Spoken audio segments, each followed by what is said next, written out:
નમસ્કાર વાલા વિદ્યાર્થી મિત્રો, ધોરણ 11 વિષય આંકડાશાસ્ત્ર કુલ ગુણ 80 વાર્ષિક પરીક્ષા 2025 માટે section A, B, C, D અને E ના વિડીયો ઓલરેડી અપલોડ થઈ ચૂક્યા છે. જોવાના બાકી હોય તો સૌપ્રથમ મિત્રો જોઈ લેજો.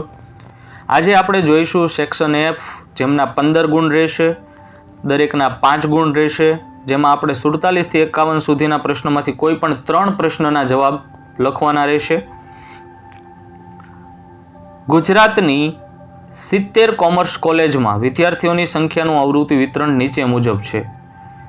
મધ્યની 50% કોલેજોમાં વિદ્યાર્થીઓની સંખ્યાઓનો ગાળો આપણે શોધવાનો છે. તો અહીંયા આપણને વિદ્યાર્થીઓની સંખ્યા અને કોલેજની સંખ્યા આપેલી છે અને આપણે એમના સંખ્યાઓનો ગાળો છે એ શોધવાનો છે. જો મિત્રો ચેનલમાં નવા હોય અને હજી સુધી ચેનલને સબસ્ક્રાઇબ ના કરી હોય તો સૌપ્રથમ ચેનલને સબસ્ક્રાઇબ કરી બેલ આઇકન પર ક્લિક કરી દો, જેથી નવા વિડીયો અપલોડ થાય તો તરત જ તમને નોટિફિકેશન મળી જાય. જેમાં Q1 આપણને મળશે 600 વિદ્યાર્થીઓ, Q3 મળશે 1083 વિદ્યાર્થીઓ અને મધ્યની 50% કોલેજોમાં વિદ્યાર્થીઓની સંખ્યાઓનો ગાળો 600 થી 1083 વિદ્યાર્થીઓ સુધીનો રહેશે. ત્યાર પછી 48મો ક્વેશ્ચન આપેલો છે. કાપડ બનાવતી 35 મિલોનો એક માસમાં રૂનો વપરાશ 1000 ગાંસડીઓમાં નીચે પ્રમાણે આપ્યો છે.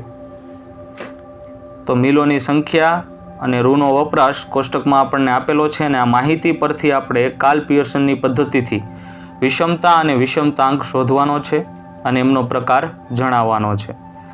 તો મધ્યક મળશે આપણને 10.31 હજાર ગાંસડી, મધ્યસ્થ 9.86 હજાર ગાંસડી અને પ્રમાણિત વિચલન 6.33 હજાર ગાંસડી અને કાર્લ પિયર્સનની રીત એમાં વિષમતા 1.35 હજાર ગાંસડી અને વિષમતાંક 0.21 અને એમનો પ્રકાર છે આવૃત્તિ વિતરણ ધન વિષમ છે. જો મિત્રો ચેનલમાં નવા હોય અને હજી સુધી ચેનલને સબસ્ક્રાઇબ ના કરી હોય તો સૌપ્રથમ ચેનલને સબસ્ક્રાઇબ કરી બેલ આઇકન પર ક્લિક કરી દો, જેથી નવા વિડીયો અપલોડ થાય તો તરત જ તમને નોટિફિકેશન મળે. વિડીયો પસંદ આવે તો વધુમાં વધુ વિદ્યાર્થી મિત્રો સુધી શેર કરો, જેથી એ પણ પરીક્ષામાં સારા માર્ક્સ મેળવી શકે. કોઈ ફેક્ટરીના 230 કારીગરોને મળતી દૈનિક મજૂરી નીચે પ્રમાણે આપેલી છે. કારીગરોની સંખ્યા અને દૈનિક મજૂરી, અને આ માહિતી પરથી આપણે કારીગરોની દૈનિક મજૂરીનો ચલનાંક શોધવાનો છે.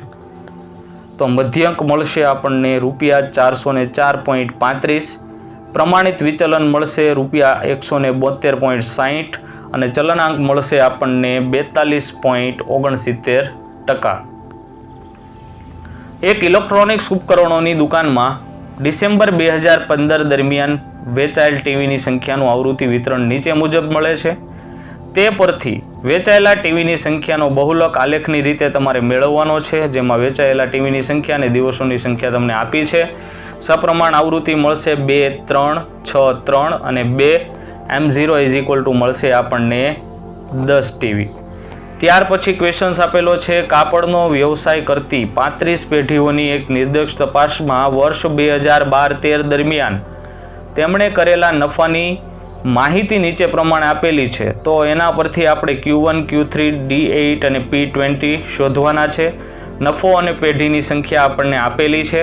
તો Q1 મળશે ₹6 લાખ, Q3 મળશે 7 લાખ, D8 મળશે ₹8 લાખ અને P20 ₹5 લાખ. નવા વિડીયો જોવા માટે ચેનલને અત્યારે સબસ્ક્રાઇબ કરો. બીજા નવા વિડીયો માટે થોડી વેઇટ કરો, લાઇક કરો, કોમેન્ટ કરો. Thank you.